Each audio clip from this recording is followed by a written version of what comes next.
प्रिय दर्शकों, भगवद गीता का यह ज्ञान अमृत से भरा हुआ है। इस कलयुग में जो यह ज्ञान हासिल करेगा, उसकी सारी समस्याएं दूर हो जाएंगी। यह गीता का अमृत ज्ञान इंसान के मरे हुए मन में और जीवन में एक नई जान डाल देता है। तो दोस्तों, एक बात याद रखना, जो इंसान इन बातों को ध्यान से सुनेगा और यह वीडियो अंत तक देखेगा, उसे अपनी हर समस्या का हल मिल ही जाएगा। गीता में भगवान श्री कृष्ण ने कहा है कि अकेलेपन से डरना छोड़ दो, दुखी होना छोड़ दो। इस दुनिया में कोई किसी का नहीं होता है, इसीलिए जीवन में कभी किसी की वजह से दुखी नहीं होना चाहिए। श्री कृष्ण कहते हैं, प्रेम उसी इंसान से करो जो मनुष्य आपके प्रेम के लायक हो। जिस इंसान को आपके प्रेम की कदर ही नहीं है, उस इंसान से जितना दूर रहोगे उतना ही अच्छा है। भगवद गीता में बताया गया है कि जो इंसान दूसरों को दुख देता है, दूसरों के साथ छल करता है, उस इंसान का अंत बहुत ही बुरा होता है। क्योंकि दुर्योधन ने पांडवों को जीवन भर दुख दिया, उनके साथ छल किया, हर पल पर उन्हें धोखा ही दिया, कभी ईमानदारी के साथ नहीं चल पाया, और उसका ऐसे परिणाम हुआ कि दुर्योधन की खुद की मृत्यु भी एक छल से ही हुई थी। इसीलिए श्री कृष्ण कहते हैं कि अगर कोई इंसान खुद को बहुत ज्यादा चालाक समझता है कि दूसरे को दुख देकर, तकलीफ देकर दूसरे को बेवकूफ बना दिया, तो याद रखना एक दिन उसके जीवन में भी ऐसा कोई आएगा जो उसे भी धोखा देकर चला जाएगा। क्योंकि जो जैसा कर्म करता है उसको वैसा ही फल भोगना पड़ता है। भगवद गीता में श्री कृष्ण ने कहा है कि जीवन में कोई आपको धोखा दे या आपको तकलीफ दे, तो उस इंसान की परवाह करना छोड़ दो और आप खुद भी दुखी होना छोड़ दो, बल्कि उससे कुछ सीख लो। मित्रों, इस दुनिया में लोग असलियत में वैसे नहीं होते जैसा आप उन्हें समझ लेते हैं। यहाँ पर लोग अपने मुंह पर मुखौटा लगाकर घूमते हैं। यहाँ हर इंसान खुद को अच्छा दिखाने के लिए कुछ भी कोशिश करता रहता है, लेकिन इस कलयुग में अच्छा बनने की कोशिश कोई भी नहीं करता है। आप किसी के साथ थोड़ा भी गलत व्यवहार करके देखो, सामने वाले का असली रंग आपके सामने आ जाएगा। या फिर आपकी जिंदगी में मुश्किल समय आने पर वक्त आपको उस इंसान का असली रंग दिखाएगा। इसीलिए यह बात याद रखना कि किसी पर भी जल्दी भरोसा नहीं करना चाहिए। किसी से भी जरूरत से ज्यादा उम्मीद नहीं लगानी चाहिए, क्योंकि बाद में सारी उम्मीदें टूट जाती हैं। श्री कृष्ण अर्जुन से कहते हैं, हे अर्जुन, बस एक बार तो अपना मन, अपना दिल, अपनी बुद्धि मुझ में लगाकर तो देख, फिर देखना तुझे कोई दुख नहीं दे पाएगा, तेरा दिल कोई नहीं दुखा पाएगा। तो दोस्तों, एक बात हमेशा याद रखना कि इस कलयुग में आप जिसके साथ हद से ज्यादा दिल लगाओगे या हद से ज्यादा भरोसा करोगे, तो सबसे ज्यादा दुख भी आपको वही इंसान देगा। आप देखना कि इस दुनिया में दिल की कोई कदर नहीं है, कोई आपके इमोशंस नहीं समझेगा, और आपसे जब तक लोगों को फायदा होता है तब तक ही लोग आपसे मतलब रखते हैं। उसी टाइम लोग आपके साथ अच्छा व्यवहार करते हैं और आपसे मीठी मीठी बातें करते हैं। जैसे ही उनका मतलब, उनका स्वार्थ खत्म हो जाता है, उसी वक्त उन लोगों का बात करने का तरीका भी बदल जाता है, और वो आपसे बात करना तो दूर, आपके पास बैठना भी पसंद नहीं करते। इसीलिए कहते हैं कि जब आप किसी से पहली बार मिलते हैं तो उस इंसान पर यकीन मत करो।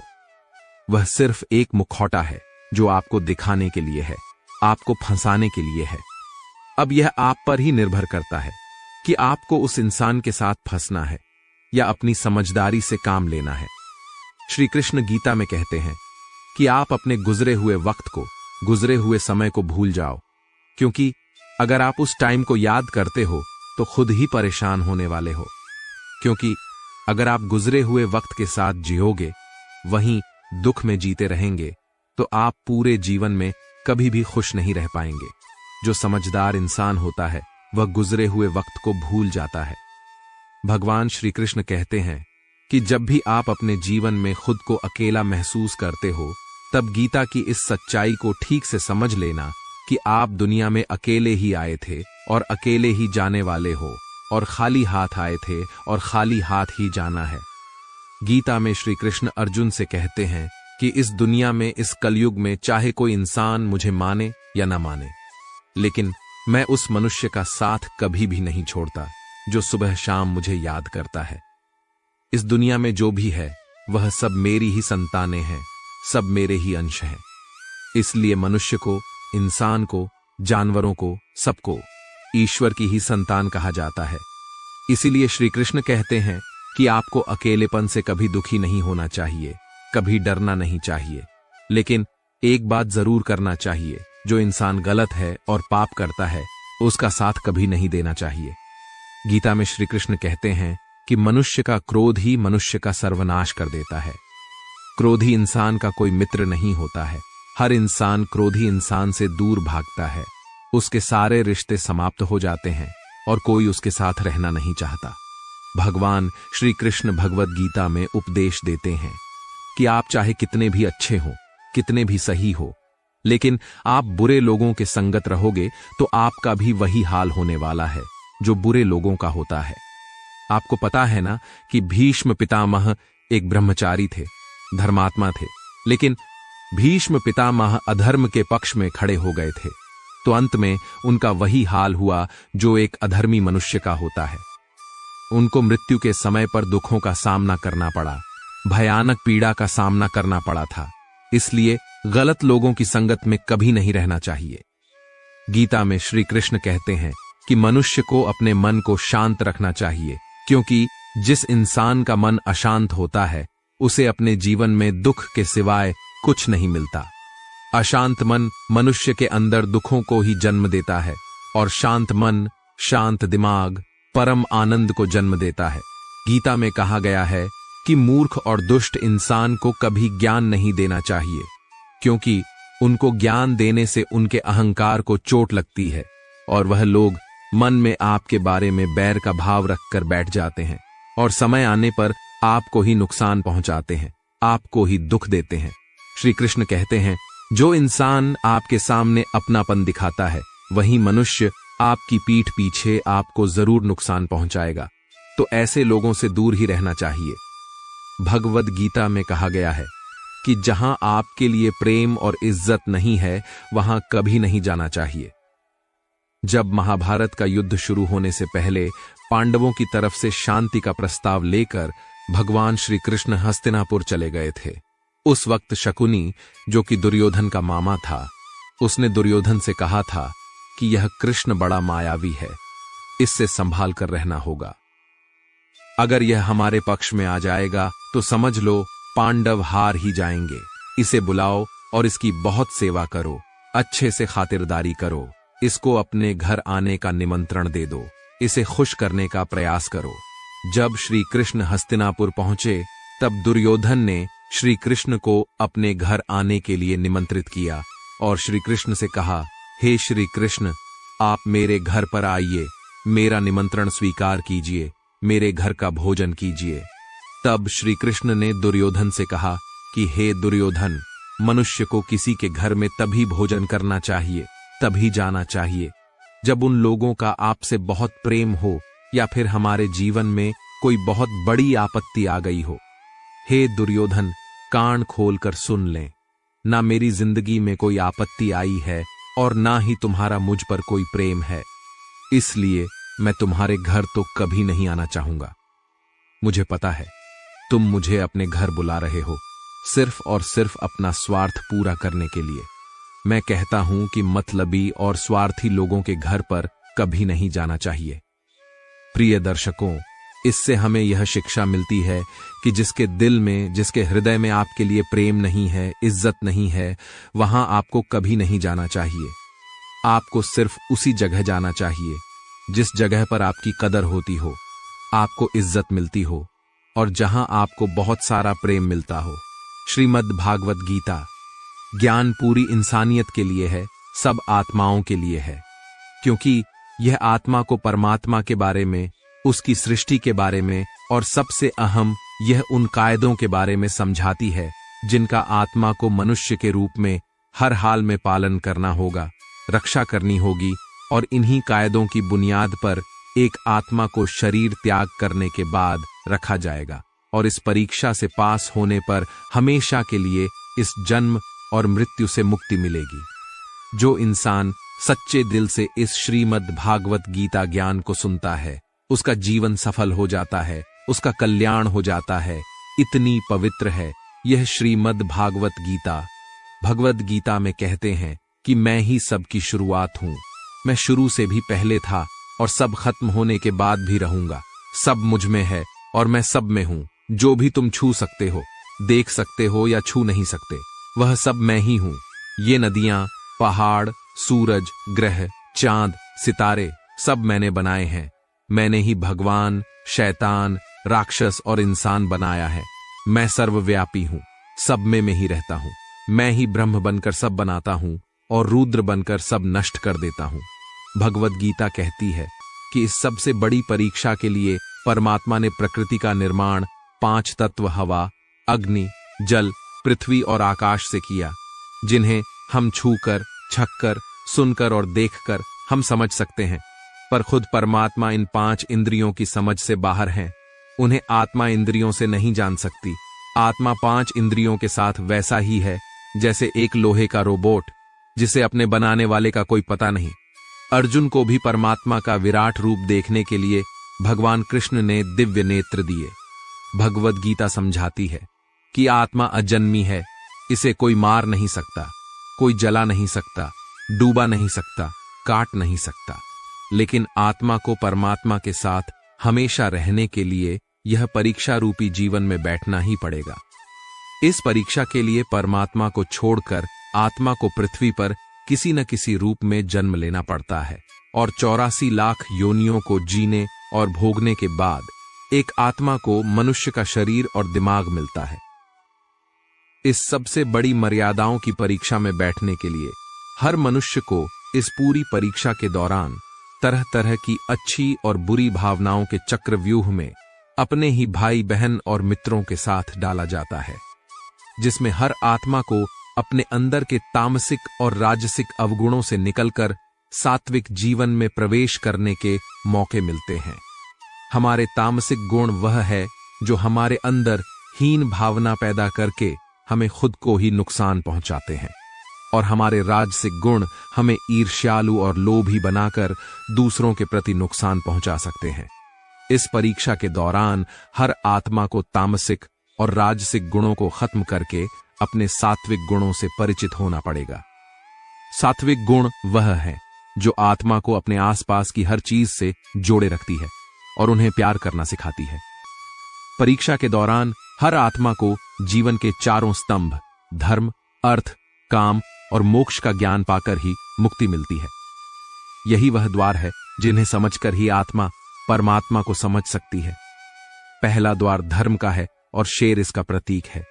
धर्म वही है जो गीता में लिखा हुआ है। धर्म वही है जो धारण किया हुआ है, जिसे आपका दिल मानता है, जैसे झूठ नहीं बोलना, चोरी नहीं करना, भगवान का निरादर नहीं करना, दूसरों को नुकसान नहीं देना। यही सब धर्म है और हर आत्मा को अपने जीवन काल में हर समय धर्म का पालन करना होगा और उसकी रक्षा करनी होगी। दूसरा द्वार अर्थ का है और घोड़ा इसका प्रतीक है। हर आत्मा अपने हर जीवन काल में अपने पृथ्वी पर होने का अर्थ या मूल कारण समझेगी। इस जिंदगी में भोगने वाली चीजें और रिश्तों का आनंद लेंगे। अच्छा बेटा और अच्छी बेटी, अच्छा भाई या अच्छी बहन, अच्छा पति या अच्छी पत्नी बनके हर रिश्ते पर खरा उतरना होगा और इस परीक्षा को पास करेगी। तीसरा द्वार काम का है। भगवद गीता समझती है कि हर मनुष्य के अंदर काम, क्रोध, लोभ, मोह, अहंकार और ईर्ष्या जैसी 6 भावनाएं हमें अपने और दूसरों के प्रति नुकसान पहुंचा सकती हैं। इन भावनाओं को हर मनुष्य को हमेशा अपने नियंत्रण में रखना होगा, क्योंकि इनके भाव में किया हुआ कोई भी काम हमारे जीवन भर की परेशानी का कारण बन सकता है। और एक आत्मा संतोष और सादगी से इन भावनाओं पर हमेशा के लिए विजय पा सकती है। चौथा स्तंभ मोक्ष का है और हाथी इसका प्रतीक है। इस परीक्षा रूपी जीवन में हर मनुष्य हर समय कुछ इच्छाएं रखता है। कुछ इच्छाएं एक ही जन्म काल में पूरी हो जाती है, पर कुछ अधूरी रह जाती है और उनको पूरा करने के लिए आत्मा को वापस पृथ्वी पर आना पड़ता है। पूरी भगवद गीता हमें समझाती है कि हमारी इच्छाएं ही मूल कारण है हमारे पृथ्वी पर वापस आने का, और अगर हम कोई भी इच्छा न रखें तो हम इस जीवन और मृत्यु से मुक्त हो सकते हैं। यह द्वार माफी का भी है। जिन्होंने आपके साथ बुरा किया उनको माफ करके, और जिनके साथ आपने बुरा किया उनसे माफी मांगकर मुक्ति पाई जा सकती है। जब तक आत्माएं इन चारों दरवाजों धर्म, अर्थ, काम और मोक्ष को समझ नहीं लेती, तब तक इस आत्मा को बार बार मनुष्य के रूप में आना ही पड़ेगा। परीक्षा का समय खत्म होते ही आत्मा शरीर और अन्य सब वस्तुओं का त्याग कर देती है। जो भी संसार में रहकर बनाया वो अब किसी और का ही होगा, और आत्मा अपने कर्मों के फैसले के लिए चली जाती है। आत्मा के अच्छे बुरे कर्मों का हिसाब होता है। अपने अच्छे कर्मों के लिए आत्मा कुछ वक्त के लिए स्वर्ग और दुष्कर्मों के लिए नर्क चली जाती है। नर्क में आत्मा को अपने पापों के अनुकूल सजाएं मिलती है, पर सजा खत्म होने के बाद आत्मा को फिर से एक नया शरीर और नया दिमाग मिलता है। इस परीक्षा में फिर से बैठने के लिए, और हर परीक्षा में वही सब फिर दोहराया जाएगा। जिंदगी के 4 स्तंभ धर्म, अर्थ, काम और मोक्ष को समझने के लिए हर जन्म में अपने कई जन्मों के कर्मों के हिसाब से हर आत्मा को कभी अच्छे तो कभी बुरे हालातों से जाना पड़ता है। लेकिन जब तक आत्मा परमात्मा के साथ योग को नहीं समझ लेती, तब तक वह मुक्ति नहीं पा सकती। भगवद गीता समझाती है कि मनुष्य अपने शरीर, दिमाग या दिल से भगवान को पा सकता है। शरीर द्वारा किए कर्मों के माध्यम से परमात्मा को पाने को कर्म योग कहते हैं। ऐसे कर्म जो परमात्मा की इच्छा से हो और दूसरों के कल्याण के लिए हो। वाल्मीकि ने रामायण लिखकर, श्रवण ने अपने माता पिता की सेवा और उन्हें 4 धाम की यात्रा कराकर अपने कर्मों द्वारा परमात्मा को पाया। श्रीमद् भगवद गीता समझाती है कि एक आत्मा दिमाग से भी परमात्मा के साथ योग लगा सकती है। इसे राज योग कहते हैं, क्योंकि दिमाग या मस्तिष्क सब इंद्रियों का राजा है। एक मनुष्य अपनी आस्था, श्वास प्रणाली, अभ्यास, साधना और तपस्या से परमात्मा को इस योग के रास्ते पा लेता है। इस योग को समझने के लिए हमें अपने अंदर की शक्तियों यानी चक्र और कुंडलिनी को समझना पड़ेगा। आत्मा मस्तिष्क से ध्यान लगाकर परमात्मा के साथ योग लगा सकती है। शंकराचार्य, स्वामी परमहंस, स्वामी विवेकानंद और उनके जैसे कई योगी इस योग के रास्ते परमात्मा के साथ ध्यान लगा पाए। भगवद गीता में कहते हैं कि अगर किसी आत्मा को धर्म और योग कुछ भी समझ ना आए, पर अगर वो मेरी शरण में आ जाए तो मैं उसके सारे पाप माफ कर देता हूं। परमात्मा को ऐसी दिल की गहराइयों से पुकार के पाने को भक्ति योग कहते हैं। चैतन्य महाप्रभु, मीराबाई और भगवान हनुमान इस योग के सबसे बड़े उदाहरण हैं। लेकिन कभी आत्मा अपने होने का मूल कारण भूलकर धर्म का उल्लंघन करे या पाप के रास्ते पर निकल जाए, तो उसे ठीक करने के लिए परमात्मा को खुद किसी रूप में पृथ्वी पर जन्म लेना पड़ता है। गीता में भगवान श्री कृष्ण महाराज ने संदेश दिया है कि अवश्य में भोक्ता व्यंग कम कृतम शुभाशुभ। हम अर्थात व्यक्ति को अपने किए हुए शुभ और अशुभ सभी कर्मों का फल अवश्य ही भोगना होता है। नीति शास्त्रकारों ने मनुष्य के कर्म करने की तुलना किसान के साथ की है। वह कहते हैं कि यह या पति विजन लभते ही ताड़ रेशम फलन, अर्थात जिस प्रकार एक किसान अपने खेत में जिस फसल का बीज बोता है, वहीं बीज फसल के रूप में किसान काटता है। इस सिद्धांत के विरुद्ध न कभी आज तक हुआ है और न कभी आगे होगा।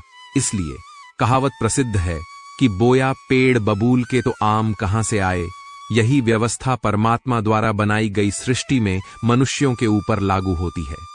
परमात्मा ने मनुष्य को कर्म करने के लिए स्वतंत्र रखा है। इंसान जैसा चाहे कर्म कर सकता है।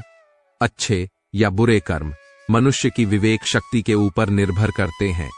मनुष्य अपने जीवन में जैसे जैसे कर्म करता जाता है, वैसे वैसे ही उसके जीवन का निर्माण होता जाता है।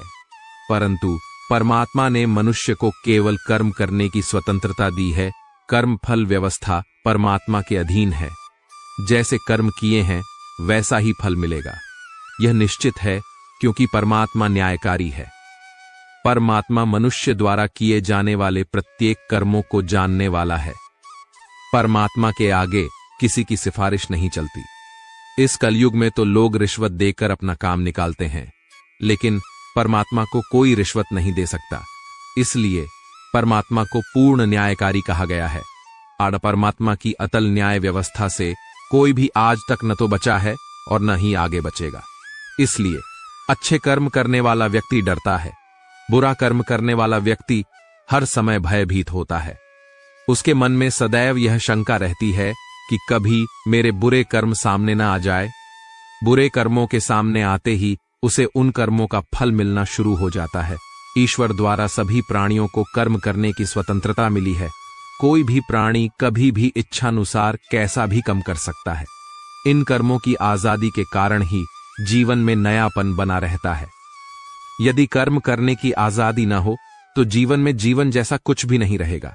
इसी आजादी के कारण व्यक्ति पाप, पुण्य या मुक्ति में गति कर सकता है। कर्मों की इस आजादी के कारण सबको अपना अपना फल मिलता रहता है और व्यक्ति उसको भोगता रहता है। इसी कारण जगत में इतनी अलग अलग सोच के लोग हैं। इसलिए भगवान गीता में कहते हैं, सभी प्राणी कर्म करने में स्वतंत्र हैं। व्यक्ति कई प्रकार के कर्म करता है, जिनमें अधिकतर कर्म बांधने वाले होते हैं। बांधने का मतलब है अपना फल देकर व्यक्ति को जगत में फंसाए रखने वाले होते हैं, क्योंकि यह कर्म आसक्ति और अहंकार से किए जाते हैं। वहीं कुछ दूसरे प्रकार के कर्म होते हैं, जिनमें हम कर्म तो करते हैं, लेकिन उनका फल हमारे चित्त में इकट्ठा नहीं होता। ऐसे कर्मों को करने की तकनीक भगवान बताते हैं कि कर्म ऐसे किया जाए कि उसके फल में आसक्ति न रहे। इसके लिए भगवान कहते हैं कि तू इन कर्मों को मुझे अर्पण कर दे। यह एक ऐसी प्रक्रिया है जिसमें व्यक्ति के अंदर कर्म करने का अहंकार नहीं रहता और उस कर्म के फल की इच्छा भी नहीं रहती। इस प्रकार यह कर्म शुद्ध कर्म कहे जाते हैं, जो व्यक्ति को बांटते नहीं बल्कि मुक्ति में सहायक होते हैं। भगवान यदि कह रहे हैं कि कर्मों और कर्म फलों को मुझे अर्पण कर दें, तो इसका मतलब भगवान हमारे कर्मों और फलों की आजादी पर अंकुश नहीं लगा रहे हैं, बल्कि कर्म करने की सही विधि हमको सिखा रहे हैं, जिससे कर्म भी हो जाए और वह कर्म हमें परेशान भी ना करें। हमारे शास्त्रों में कहा गया है कि व्यक्ति जिस प्रकार का व्यवहार समाज के प्रति करता है, उसके प्रति भी वैसा ही व्यवहार करना चाहिए। जो इंसान हमारी संस्कृति, सभ्यता और धर्म का ही नाश करने पर तुला हुआ है, ऐसे दुष्टों का तो वध ही कर देना चाहिए। वेद में लिखा हुआ है, माया भेड़ माइनस साक्ष्य दिन, अर्थात हे मनुष्य, तू मायावी को, दुष्टों को, छल करने वालों को मार गिरा। महर्षि व्यास का कथन है कि जो मनुष्य जिसके साथ जैसा व्यवहार करें, उसके प्रति वैसा ही व्यवहार करना चाहिए। यह धर्म है। ठगी से व्यवहार करने वाले के साथ ठगी का व्यवहार करना चाहिए और भला करने वाले के साथ भलाई का व्यवहार करना चाहिए। इस प्रकार शास्त्रों में, वेदों में दुष्टों की निंदा की गई है और यथापूर्वक व्यवहार करने का आदेश दिया गया है। गीता में श्री कृष्ण कहते हैं कि हमारा भाग्य हमारे ही अतीत के कर्मों का फल है। उसी तरह हम आज जो कर्म कर रहे हैं, वह हमारे आने वाले कल को निर्धारित करेंगे। इसीलिए हमें हमेशा अपने कर्म अच्छे रखने चाहिए, ताकि हमें इसका फल भी अच्छा ही मिले। गीता में श्री कृष्ण कहते हैं, उनके कर्जदार और वफादार हमेशा रहिए, जिन्होंने आपके बुरे समय में आपका साथ दिया। अंजाम की खबर टोकन को भी थी, लेकिन बात तो मित्रता निभाने की थी। श्री कृष्ण कहते हैं, शांति, सौम्यता, मौन, आत्मसंयम और पवित्रता, ये 5 चीजें मन को अनुशासित करती है। हर व्यक्ति में ये सारे गुण होने चाहिए, तभी वह सही मार्ग पर चल सकता है। गीता में कहा गया है कि आप किसी का भाग्य नहीं बदल सकते, लेकिन अच्छी प्रेरणा देकर उसका मार्गदर्शन तो कर ही सकते हैं। मित्रों, भगवान श्री कृष्ण कहते हैं कि अपने मन को सदैव वश में रखना चाहिए, कभी भी अहंकार नहीं करना चाहिए। अगर कोई आपको कटु वचन कहता है, तो भी उसे कुछ नहीं कहना चाहिए। अतिथि और लाचार को सदैव आश्रय दे, दूसरों की निंदा न करें और न सुने। मार खाने पर भी अपने आप को शांत रखें। शास्त्रों को सदैव नियम पूर्वक सुने। दिन के समय न सोना, क्रोध न करना, स्वर्णिम अवसर की इच्छा न करके भी दूसरों का सम्मान करना। भोजन स्वाद के लिए नहीं, बल्कि स्वास्थ्य के लिए करना। यह सभी चीज मनुष्य को महान बनाती है। सत्य ही सनातन धर्म है, यह सभी धर्मों से उत्तम है। सत्य से ही तप और योग उत्पन्न होते हैं। सत्य ही ब्रह्मा है, सब कुछ सत्य के अंतर्गत आता है। सत्य से ही मनुष्य स्वर्ग जाता है। झूठ हमें अंधकार की तरफ ले जाता है। यहां पर प्रकाश का अर्थ स्वर्ग, तो नरक को अंधकार कहा गया है।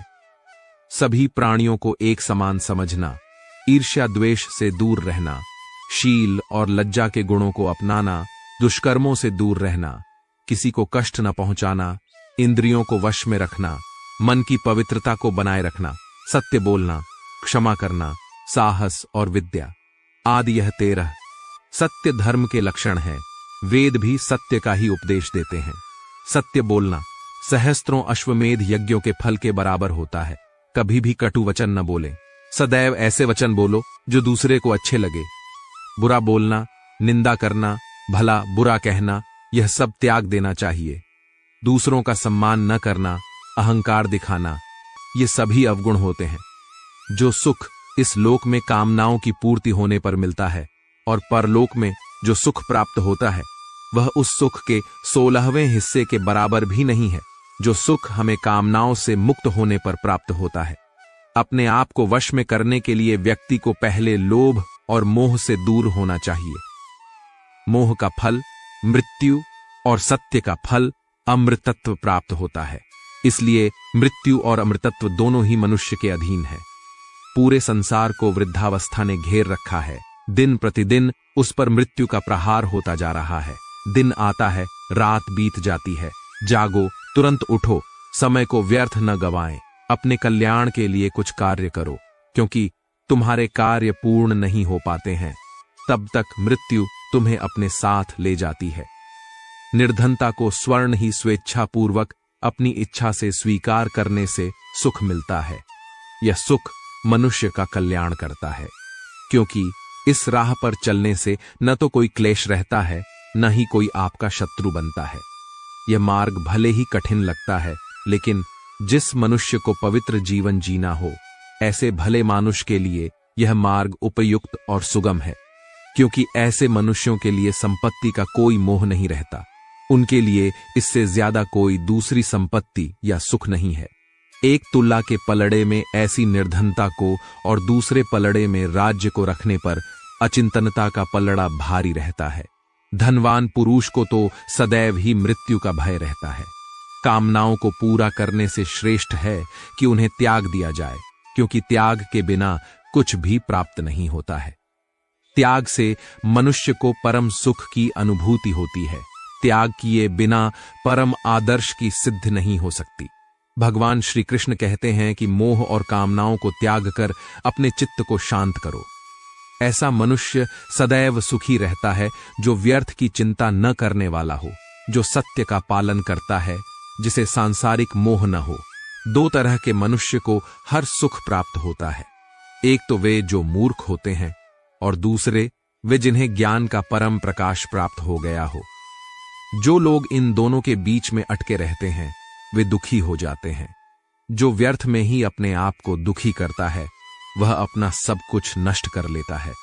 जो दूसरों के सुख और धन को देखकर जलन की भावना नहीं रखते हैं, विद्वानों का आदर करते हैं, धर्म के उपदेश को किसी भी स्थान से सुनते हैं, जो अपने रास्ते स्वयं बनाते हैं, आलस्य नहीं करते हैं, अपना सारा काम समय पर करते हैं, ऐसे मनुष्य सुख के भागी बनते हैं। दोस्तों, आप सभी ने अपने जीवन में एक कहावत तो सुनी ही होगी, एक चुप 100 को हराए, एक चुप 100 सुख दे जाए।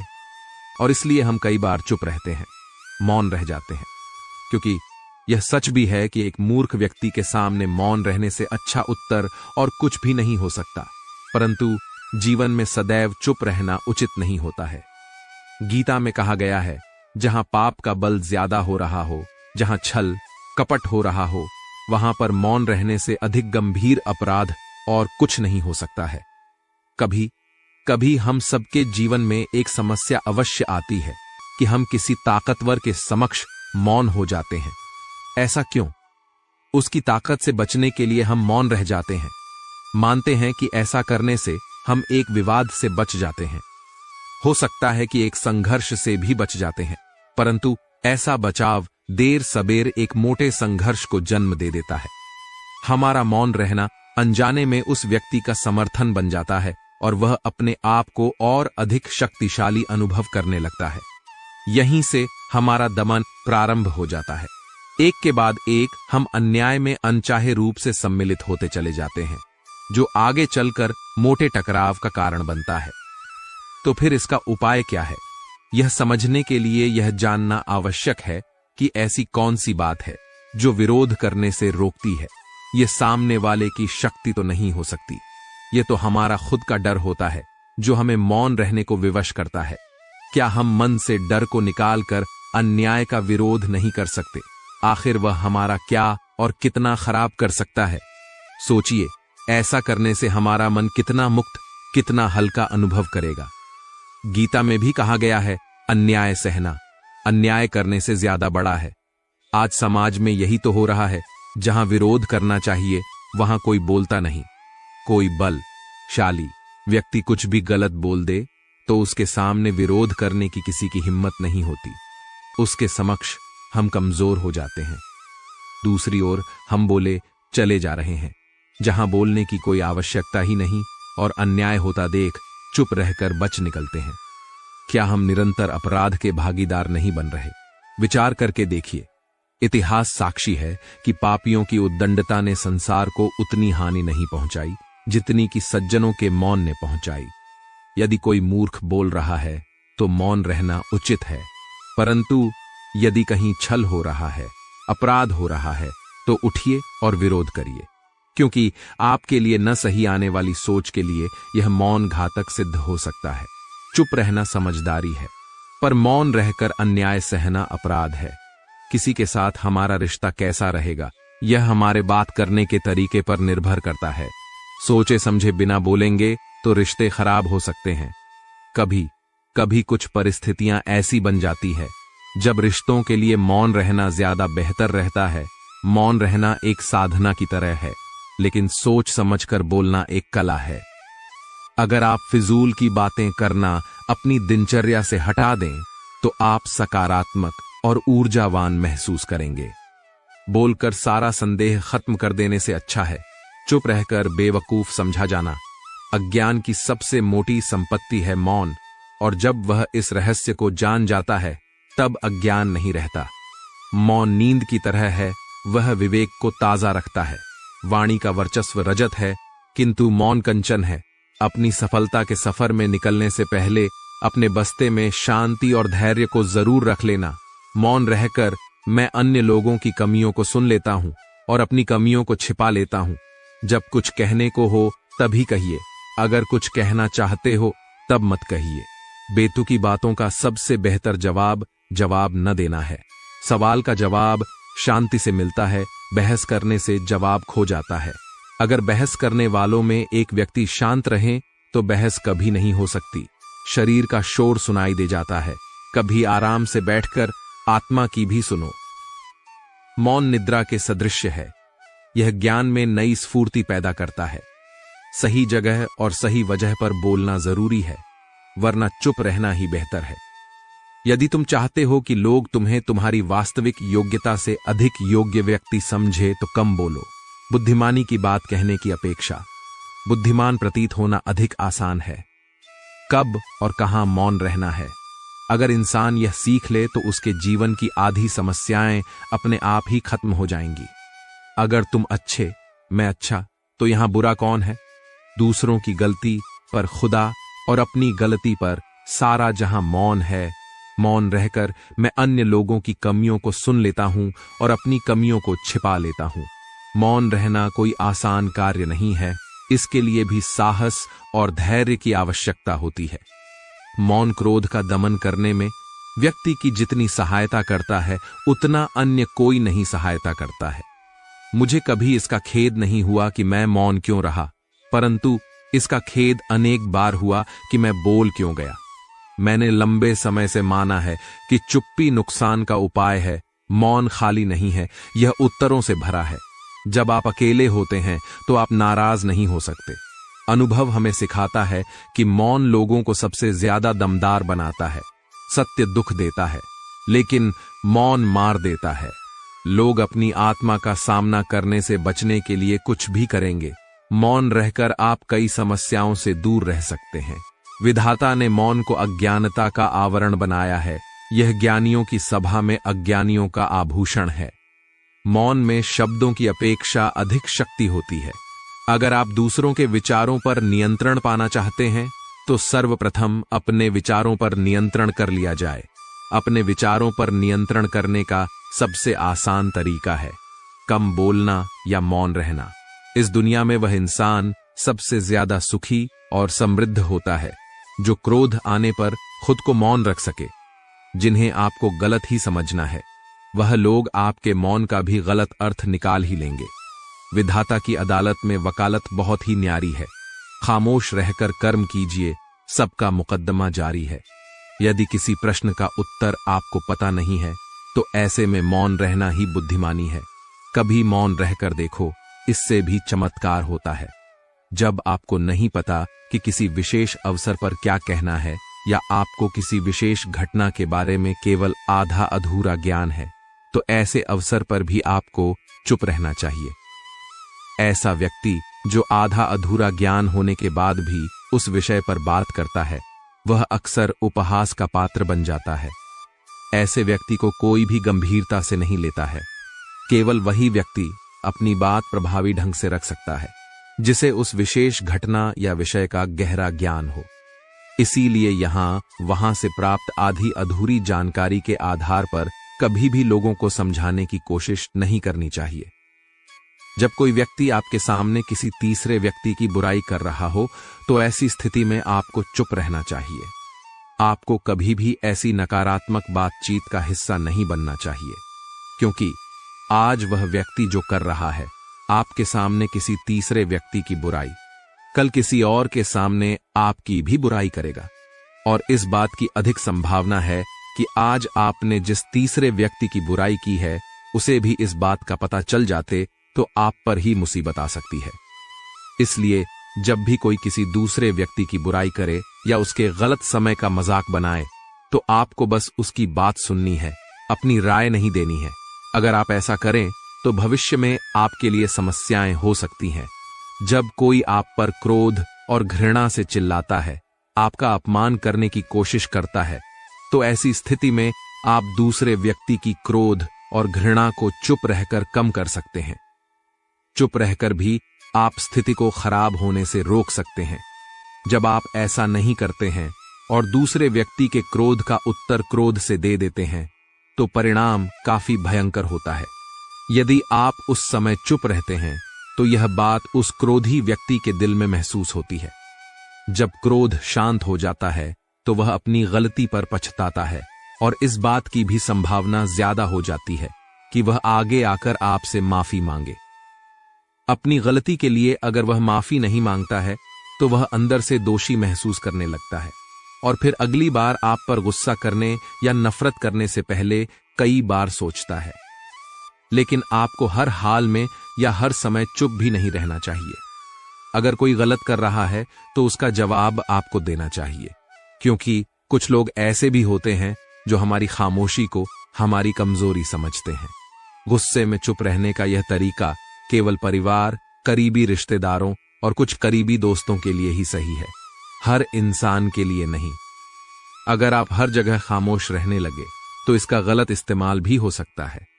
जब कोई व्यक्ति अपने जीवन की कोई दुखद घटना या अपने जीवन की परेशानी साझा कर रहा हो, ऐसे में आपको चुप रहना होगा और सिर्फ उसकी बातों को सुनना होगा। ज्यादातर लोग ऐसे हैं कि उनके सामने किसी ने उनकी समस्या सुनाई नहीं कि उन्होंने समाधान देना शुरू कर दिया।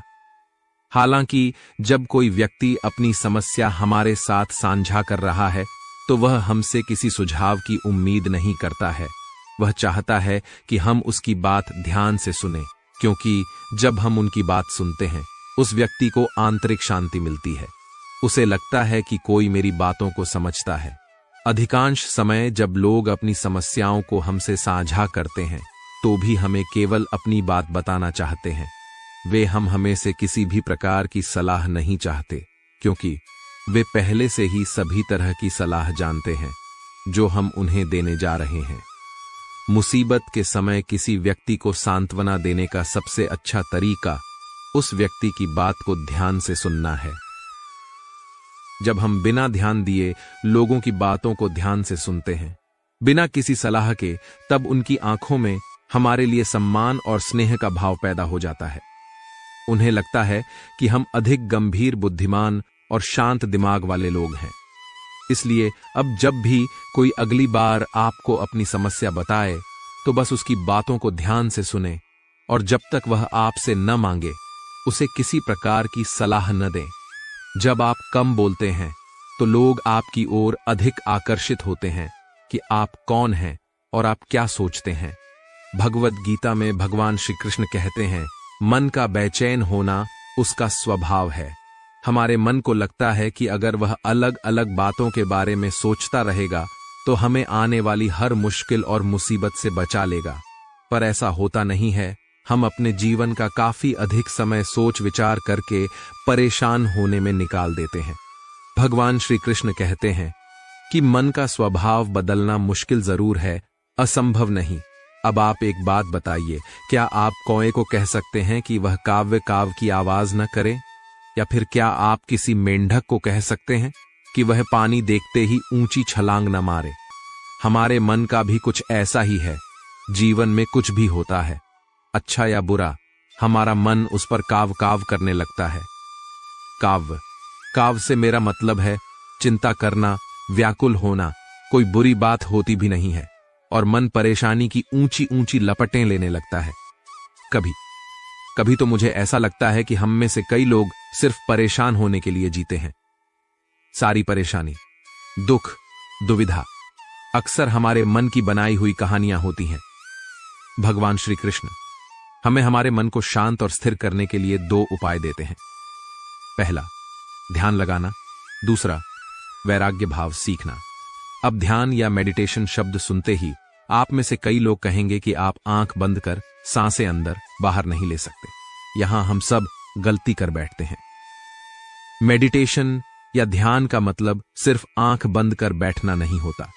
मेडिटेशन का मतलब होता है अपना पूरा ध्यान किसी चीज पर लगाना और उसे हटने नहीं देना। अगर आप रोटी बना रहे हैं तो सिर्फ उस बात पर ध्यान दीजिए। पिक्चर देख रहे हैं तो अपना पूरा ध्यान पिक्चर पर लगाएं। यह मत सोचिए कि पिक्चर देखकर आप अपना कितना वक्त बर्बाद कर रहे हैं। जब आप जीवन के हर छोटे मोटे काम को पूरे ध्यान से करते हैं तो आपका जीवन ही एक मेडिटेशन बन जाता है। ऐसे जीवन में शांति, स्थिरता, साहस और सफलता का होना अनिवार्य है। वैराग्य भाव। दूसरा उपाय, वैराग्य का अर्थ यह नहीं कि आप सब कुछ त्याग कर जंगल में जाकर बैठ जाएं। वैराग्य का सच्चा अर्थ है कि आप जो काम कर रहे हैं उसका क्या नतीजा या रिजल्ट निकलेगा, उसकी चिंता ना करें। जैसे अगर आपने कोई इंटरव्यू दिया, आप यह कर सकते हैं कि पूरे मन से तैयारी करें और अपना बेस्ट देकर आ जाए। वह नौकरी मिलना या ना मिलना आपके हाथ में नहीं है। इस नतीजे के पीछे अलग अलग चीजें हैं जो आपके बिल्कुल कंट्रोल में नहीं है। तो जिस चीज के बारे में आप कुछ कर नहीं सकते हैं उसके बारे में चिंता भी ना करें। यही वैराग्य का सच्चा मतलब होता है और यही है भगवान श्री कृष्ण का दूसरा उपाय, मन को चिंता की लपटों से बचाने का। याद रखिए, आप पूरे के पूरे इंसान हैं, समझदारी, संयम और कुशलता से भरे इंसान। आपका मन जब भी कोई की तरह अलग अलग बातों पर आपको परेशान करने लगे, तब अपने मन को भी प्यार से समझाइए और शांत कर लीजिए। बस अपने ऊपर विश्वास रखिए कि आप कभी अपना बुरा नहीं होने देंगे। जब महाभारत के महाभीषण युद्ध में अर्जुन के पुत्र अभिमन्यु की मृत्यु हो जाती है, तब अर्जुन बहुत दुखी होता है और रोते हुए श्री कृष्ण से कहता है, हे माधव, मैं अपने पुत्र के बिना नहीं रह सकता। मेरा पुत्र युद्ध में मर गया है, मैं यह सहन नहीं कर सकता, मैं खुद को समाप्त कर लूंगा। सुनते ही भगवान श्री कृष्ण अर्जुन को आत्माओं के लोक में लेकर गए, जहां अभिमन्यु आनंद से बैठा हुआ था। यह देखकर अर्जुन बहुत खुश हुआ और खुशी रोते हुए अभिमन्यु को गले लगाते हुए कहता है, हे पुत्र, मैंने तो तुम्हारे बिना जीने की उम्मीद ही छोड़ दी थी। अब मैं तुम्हें छोड़कर कहीं नहीं जाऊंगा। यह सुनते ही अभिमन्यु ने कहा, हे महाशय, आप कौन हैं? मैं आपको नहीं जानता। अर्जुन बोला, मैं तुम्हारा पिता हूं, तुम मेरे पुत्र हो। अभिमन्यु ने कहा, कौन पुत्र और कौन पिता? मेरे हजारों जन्म हुए हैं। किसी जन्म में आप मेरे पुत्र बनते हैं, किसी जन्म में मैं आपका पिता बनता हूं। आत्मा का ना कोई पिता होता है, ना ही कोई माता। यह सुनते ही अर्जुन के होश उड़ गए और अर्जुन ने सोचा, मेरा वीर पुत्र अभिमन्यु मुझे पहचान ही नहीं रहा। उसी वक्त अर्जुन का सारा पुत्र मोह खत्म हो गया। तभी श्री कृष्ण ने अर्जुन को समझाते हुए कहा, अर्जुन, इस जग में कोई अपना और पराया नहीं होता। तुम बस अपना कर्म करो, किसी के मरने पर बिल्कुल भी शौक मत करो। भगवान कृष्ण अर्जुन से कहते हैं, कर्मण्येवाधिकारस्ते मां फलेषु कदाचन मां कर्म फल हेतु घुमाते संगोष्ठी कर्मण। अर्थात कर्म ही पूजा है, कर्म ही भक्ति है, इसलिए कर्म को पूरे मन से करना चाहिए। कृष्ण ने अर्जुन को कर्म योगी बनने का उपदेश दिया। उन्होंने अर्जुन से कहा, जो भी कर्म करो यह सोचकर करो कि वह परमात्मा को समर्पित होता है। मृत्यु से भय व्यर्थ है, मृत्यु का भय हर व्यक्ति को होता है। भगवान कृष्ण कहते हैं, संसार के निर्माण के बाद से ही जन्म और मृत्यु का चक्र चलता रहा है और यह प्रकृति का नियम है। जो जन्म लेता है उसकी मृत्यु अवश्य होती है और मृत्यु के बाद जन्म अवश्य होता है। इसलिए मृत्यु से भय मुक्त होकर वर्तमान में जीना चाहिए। महाभारत के दौरान अर्जुन विचलित थे और उनसे शस्त्र भी नहीं उठ रहे थे। तब श्री कृष्ण ने अर्जुन से कहा, समय बड़ा बलवान है। यदि तुम सोचते हो कि तुम शस्त्र नहीं उठाओगे तो इन पापियों का संहार नहीं होगा। अरे अर्जुन, तुम तो एक निमित्त हो, इनका संहार लिखा है और वह जरूर होगा। श्री कृष्ण ने अर्जुन को कहा, भूत और भविष्य की चिंता करना व्यर्थ है, वर्तमान ही सत्य है। जब असमंजस की स्थिति में रहो और कुछ समझ न आए तो सब परमात्मा पर छोड़ दो और बस अपना कर्म करो। परिस्थितियां कितनी भी बड़ी क्यों न हो, यही सोचो कि समय सबसे बड़ा बलवान है, अच्छा हो या बुरा गुजर जाएगा। जब भी किसी अपने की मृत्यु होती है, फिर चाहे बेटा हो, मां हो, पिता, बहन, पति या कोई दिल के बहुत करीबी हो, दुख के साथ पीड़ा भी होती है। यह पीड़ा समय के साथ कम भी हो सकती है, लेकिन बढ़ भी सकती है। दोनों आपके हाथ में है। जी हां, आपके ही हाथ में है, क्योंकि मनुष्य जिस दिन आध्यात्मिक तौर पर दुनिया को देखने लगता है, उस दिन वह इस पीड़ा और दुख से बाहर आ जाता है। कहना बहुत आसान है और करना नामुमकिन के बहुत करीब, लेकिन करना तो पड़ेगा। जो उत्पन्न हुआ है उसकी मृत्यु निश्चित है। मृत्यु को इसी दृष्टि से देखना चाहिए, जैसे मनुष्य की आयु में कौमार्य, यौवन और जरा अवस्था आती है, वैसे ही मनुष्य दिन और रात की तरह से जीवन और मृत्यु को देखता है। जिस व्यक्ति को जन्म मिला है उसकी मृत्यु भी निश्चित होती है, इसलिए मृत्यु से भयभीत होने का कोई कारण नहीं है। महाभारत का अर्जुन तो आपको याद होगा। अगर अर्जुन याद हैं तो उनका बेटा अभिमन्यु भी याद होगा, जिसने गर्भ में ही चक्रव्यूह को भेदना सीख लिया था। लेकिन क्या आपको याद है कि गर्भ में अभिमन्यु को जो ज्ञान मिला वह आधा ही रह गया था। इसका कारण था कि अभिमन्यु की माता यानी सुभद्रा बीच में ही सो गई थी और इसी कारण अभिमन्यु को चक्रव्यूह भेदना तो आता था, लेकिन उससे बाहर निकलना नहीं। यह सब पहले से ही तय था, क्योंकि अभिमन्यु ने जिस शरीर के रूप में जन्म लिया उसकी मृत्यु पहले से ही निश्चित थी। अभिमन्यु की मृत्यु के वक्त अर्जुन बहुत परेशान हुए थे। तब श्री कृष्ण ने अर्जुन को एक स्वप्न दिखाया। उसमें अर्जुन ने देखा कि कृष्ण चतुर्भुज रूप में शेष शैया पर शयन कर रहे थे और अभिमन्यु उनकी सेवा में रत था। अर्जुन, अभिमन्यु, अभिमन्यु कहते हुए उसके पास तक गए, लेकिन अभिमन्यु ने उनसे कहा कि वह जन्म तो मेरा सामयिक जन्म था, शाश्वत नहीं। मैं कुछ दिनों के लिए अभिमन्यु बन गया था, लेकिन मैं सचमुच अभिमन्यु नहीं हूं।